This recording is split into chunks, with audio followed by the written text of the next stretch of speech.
Years ago, when I lived in Manchester, Massachusetts, I used to drive by a field on my way to and from work.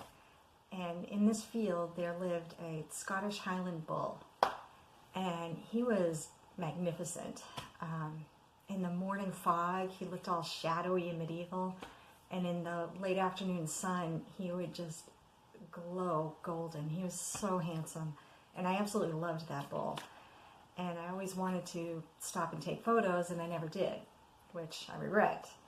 Because now there is a bull-themed art show in Durham, North Carolina, which is also called the Bull City, that I want to enter. And I thought I would paint the memory of that bull. And so I started a canvas. Like I always do, I looked for reference photos, and I textured the canvas and decided on a color palette. I wanted him to be warm cadmium type colors, so I toned the background in a cool alizarin crimson wash. And I went ahead and blocked him in and put in some details and put in some highlights of color. And then it was getting kind of late in the day, so I set down my brushes and decided I would just take it up again in the morning. And then I stopped and looked at the painting, and I realized that that was the bull. That was what I had envisioned. It was his presence there on the canvas, and I just loved it. He was just awesome. And then I thought, well, but it's not a finished painting. There's not a lot of detail, and it's washy, and I don't know if people would consider this a finished painting. So I thought, well, I'll just come back to it in the morning with fresh eyes.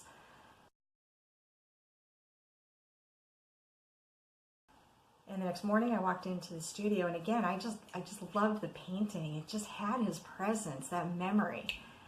And then I hesitated because the inner critic jumped in and said, that's not acceptable.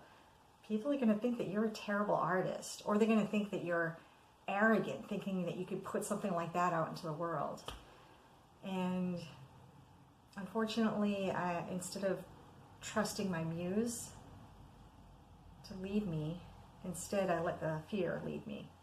And I went ahead and went back and started working in some details, and then a few more, and some background, and then a little more, and eventually it was an entirely different painting.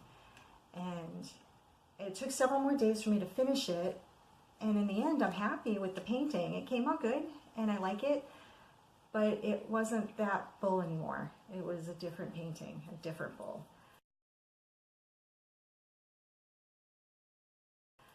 And it was a bittersweet feeling.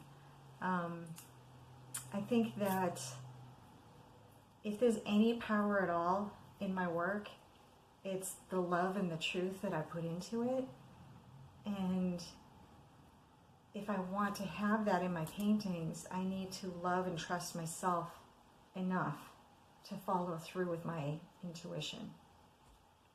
It was a good lesson to learn, and I'll have to remember that going forward.